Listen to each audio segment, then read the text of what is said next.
إن الحمد لله نحمده ونستعينه ونستغفره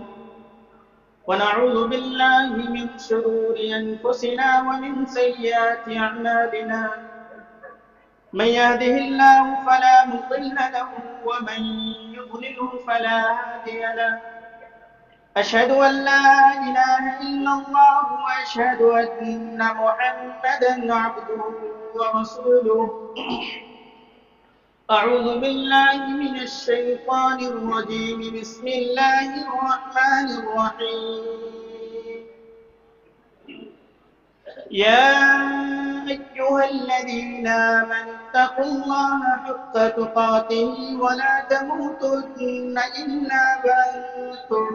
مسلمون يا أيها الناس اتقوا ربكم الذي خلقكم من نفس واحدة يا أيها الذين آمنوا اتقوا الله وقولوا قولا سديدا يصلح لكم أعمالكم ويغفر لكم ذنوبكم ومن يطع الله ورسوله فقد فاز فوزا عظيما أما بعد فإن خير الحديث كتاب الله وخير الهدي هدي محمد صلى الله عليه وسلم وشر الأمور محدثاتها وكل محدثة بدعة وكل بدعة ضلالة وكل ضلالة في النار أعوذ بالله من الشيطان الرجيم إنما المؤمنون إخوة فأصلحوا بين أخويكم واتقوا الله لعلكم ترحمون تمام قسم کی تعریف، توصیف، حمد و ثنا، کبریائی، بڑائی، یکتائی، شہنشاہی اس وحدہ لا شریک کے لیے لائق و زیبا ہے، جنہوں نے ہمیں آپ کو اور ساری کائنات کو اس دار فانی کے اندر پیدا کیا، اور پیدا کرنے کے بعد ہمیں یوں ہی چرند پرند جیسے بھٹکتا ہوا بیکار نہیں چھوڑا، بلکہ ہماری رشد و ہدایت کے لیے، ہمیں سیدھا راستہ دکھانے کے لیے بہت سارے انبیاء کرام کو اس دار فانی کے اندر مبعوث کیا، اور درود و سلام نازل ہو تمام انبیاء کرام پر، خصوصاً ہمارے اور آپ کے آخری کڑی جناب محمد رسول اللہ صلی اللہ علیہ وسلم۔ معزز و مکرم مصلیان کرام، بزرگان دین، نوجوانان ملت اسلامیہ اور خواتین اسلام، آج کے اس خطبہ جمعہ میں میرا موضوع خطابت ہے اسلامی بھائی چارہ۔ حاضرین جمعہ، دین اسلام ایک مکمل دین ہے۔ اللہ تبارک و تعالی نے قرآن حکیم کے اندر ارشاد فرماتے ہوئے کہتا ہے انما المؤمنون اخوہ، کہ تمام مسلمان آپس میں بھائی بھائی ہیں۔ یہ وہ واحد رشتہ ہے جو آخرت میں بھی قائم رہے گا۔ اس اللہ تبارک و تعالی نے سورہ زخرف میں واضح کرتے ہوئے کہا الاخلاء یومئذ بعضهم لبعض عدو الا المتقین، کہ تمام دوستیاں، رشتے ناطے، محبت تعلقات اس دن ختم ہو جائیں گی، برباد ہو جائیں گی، دشمنیوں میں، عداوتوں میں تبدیل ہو جائیں گی۔ صرف وہ تعلق و رشتہ قائم رہے گا جو ایمان، تقوی اور اسلام کے بنیاد پر ہوگا۔ یہ وہ رشتہ بھائی چارہ ہے جسے برقرار رکھنے کے لیے، جسے مسلسل رکھنے کے لیے قرآن و حدیث میں بہت ساری ہدایت جاری کی گئی ہے، اور جناب محمد الرسول اللہ صلی اللہ علیہ وسلم نے قولا فعلا اس رشتہ تعلق کو ایسا مضبوط کیا کہ اللہ رب العالمین نے نقشہ کھینچ کے رکھ دیا، محمد الرسول اللہ والذین معہ اشداء علی الکفار رحماء بینہم، کہ جناب محمد الرسول اللہ صلی اللہ علیہ وسلم اور آپ کے صحابہ کافروں پر سخت اور آپس میں نرم اور رحم دل ہیں۔ یہ نقشہ رب ارض و سما نے کھینچا ہے کہ آپ صلی اللہ علیہ وسلم نے انصار و مہاجرین کے درمیان ایسی اسلامی اخوت قائم کی کہ آج تک اس دنیا میں اس کی مثال نہیں ملتی ہے۔ ہر دور میں کافروں اور منافقوں نے اسلامی اخوت کو جڑ سے ختم کرنے کی بڑی محنتیں اور سازشیں کی، کبھی لسانی فتنہ کھڑا کیا، کبھی علاقائی فتنہ کھڑا کیا، اور کبھی رنگ و نسل کی بنیاد پر فتنہ کھڑا کیا، اور مسلمانوں کو مختلف صوبوں اور ملکوں میں بانٹ کر اسلامی اخوت کو نقصان پہنچایا۔ لیکن مسلمانوں نے کافروں کی سازشوں کا شکار ہو کر اسلامی اخوت کو ثانوی حیثیت دے دی اور مسلمانوں کو مختلف صوبوں میں بانٹ دیا، کبھی رنگ و نسل کی بنیاد پر، تو کبھی برادری کے بنیاد پر، کبھی قبیلے اور برادری کی بنیاد پر۔ بہرحال اللہ رب العالمین کے یہاں اور جناب محمد رسول اللہ صلی اللہ علیہ وسلم کے نزدیک سب سے بڑی اخوت، سب سے بڑی تعلق داری اسلامی اخوت ہے، اسلامی بھائی چارہ ہے، جسے اللہ کے نبی صلی اللہ علیہ وسلم نے جس کے بارے میں بہت سارے قواعد و ضوابط مقرر فرمائے۔ لیکن آج کے اس خطبہ جمعہ میں ایک جامع حدیث بیان کرتا ہوں کہ اگر مسلم معاشرہ صرف اس ایک حدیث پر عمل کر لے تو پورا معاشرہ محبت و مودت کی خوشبو سے مہک اٹھے، دشمنیاں عداوتیں سب ختم ہو جائیں۔ وہ حدیث صحیح مسلم میں موجود ہے، راوی حدیث حضرت ابو ہریرہ رضی اللہ تعالی عنہ ہے۔ وہ بیان کرتے ہیں کہ جناب محمد رسول اللہ صلی اللہ علیہ وسلم نے امت مسلمہ کو خطاب کرتے ہوئے کہا کہ لا تحاسدوا، کہ لوگوں ایک دوسرے سے حسد نہ کرو، ایک دوسرے پر حسد نہ کرو۔ اس حدیث میں بیان کردہ پہلی نصیحت ہے کہ لوگوں ایک دوسرے پر حسد نہ کرو، کیونکہ حسد اس طرح خطرناک ہے، اس کے نتیجے میں لڑائیاں، جھگڑے، فتن و فسادات رونما ہوتے ہیں۔ اس لیے اللہ رب العالمین نے حاسد کے حسد کے شر سے بچنے کے لیے آخری دو صورتوں میں دعا سکھلائی، وَمِن شَرِّ حَاسِدٍ إِذَا حَسَدَ، اللہ میں حاسد کے حسد کے شر سے تیری پناہ پکڑتا ہوں۔ اس سے اندازہ ہوتا ہے کہ حسد کے نتائج کتنے خطرناک ہیں۔ آج بہت ساری گھریلو لڑائیاں ہیں، معاشرتی جھگڑے ہیں، فتن و فسادات رونما ہوتے ہیں۔ یہ فتنے کس لیے؟ حسد کے بنیاد پر بھی ہوتا ہے۔ وَلَا تَنَاجَشُوا، یہ دوسری نصیحت ہے کہ کاروبار اور تجارت میں ایک دوسرے کو دھوکہ نہ دو۔ یہ بھی انتہائی جامع نصیحت ہے کہ معاملات میں، کاروبار میں، تجارت میں دھوکہ، فریب، ہیرا پھیری، یہ سب عداوت پیدا کرنے والی چیزیں ہیں۔ اس سے محبت ختم ہو جاتی ہے اور نفرت جنم لے لیتی ہے۔ کوئی بھی شخص دھوکہ دینے والے، فراڈ کرنے والے، ملاوٹ کرنے والے، ڈنڈی مارنے والے، ناپ تول میں کمی کرنے والے سے محبت نہیں کرتا ہے۔ اس لیے فرمایا وَلَا تَنَاجَشُوا وَلَا تَبَاغَضُوا، ایک دوسرے کے خلاف بغض نہ رکھو۔ تیسری نصیحت ہے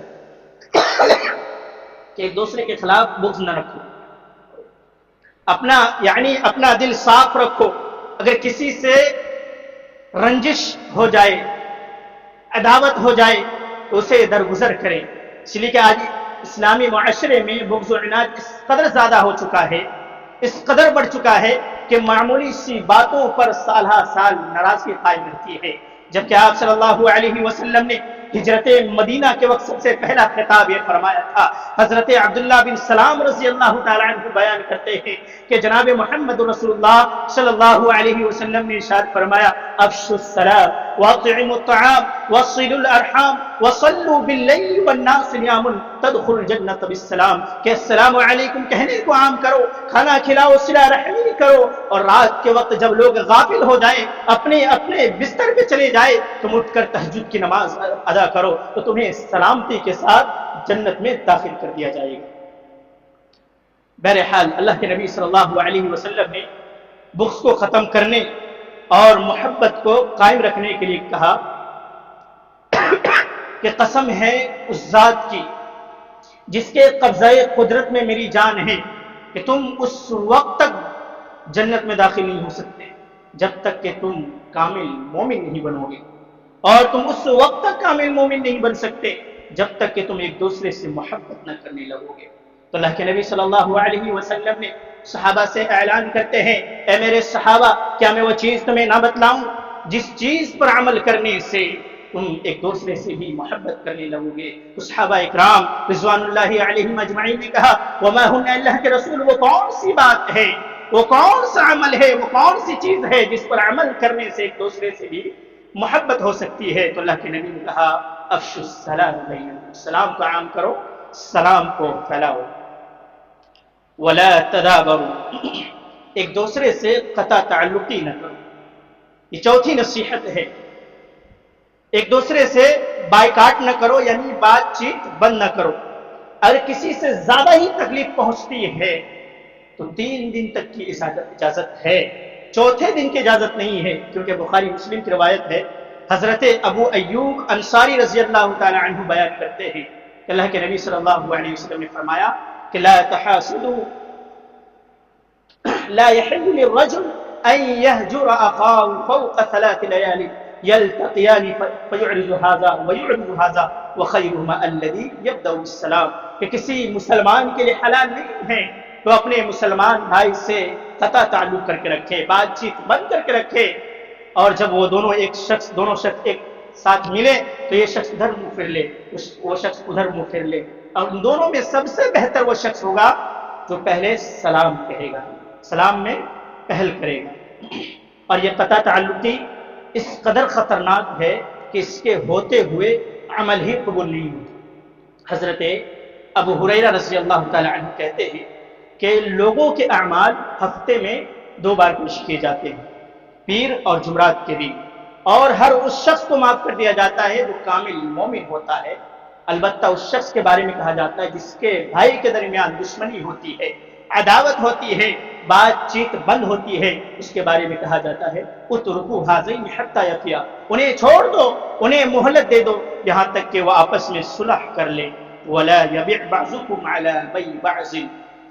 کہ کسی کے سودے پر سودا نہ کرو، اس سے بھی معاشرے میں منافرت پھیلتی ہے، اس لیے اسے حرام قرار دیا گیا ہے۔ وَكُونُوا عِبَادَ اللَّهِ إِخْوَانًا، اللہ کے بندے اور بھائی بھائی بن کر رہو۔ یہ چھٹی نصیحت ہے، یہ بھی انتہائی جامع نصیحت ہے کہ بھائی بھائی بن کر زندگی بسر کرو، اخوت و محبت کے اسباب اختیار کرو، اور ایک دوسرے کو عوامل اسباب سے بچو۔ غور کیجیے میرے بھائیوں، یہ لفظ ہی الفت و محبت، شفقت و مودت، نرمی و رحمت اور ہمدردی، خیر خواہی اور ہمدردی پر ابھارتا ہے۔ ولا یخذلہ ولا یظلمہ، اور کوئی مسلمان اپنے مسلمان پر ظلم نہ کرے، کیونکہ ظلم کی اس قدر خطرناکی ہے، کل قیامت کے دن ظالم مظلوم ظالم کے خلاف اپنی درخواست پیش کرے گی، اور یہ مظلوم کے بارے میں حدیث ہے، اللہ کے نبی صلی اللہ علیہ وسلم نے کہا کہ اللہ رب العالمین کا فرمان ہے، حضرت ابو ذر غفاری رضی اللہ تعالیٰ عنہ کہتے ہیں کہ اللہ کے نبی صلی اللہ علیہ وسلم نے کہا کہ اللہ رب العالمین کا فرمان حدیث قدسی ہے، یا عبادی انی حرمت الظلم علی نفسی وجعلتہ بینکم محرما فلا تظالموا، اے میرے بندو، میں نے اپنے اوپر ظلم کو حرام قرار دیا ہے اور تم پر بھی حرام کر دیا ہے، بس تم ایک دوسرے پر ظلم نہ کرو۔ اور اسی ظلم کے متعلق حضرت ابو ہریرہ رضی اللہ تعالیٰ عنہ کہتے ہیں کہ اللہ کے نبی صلی اللہ علیہ وسلم نے سوال کرتے ہوئے کہا، کیا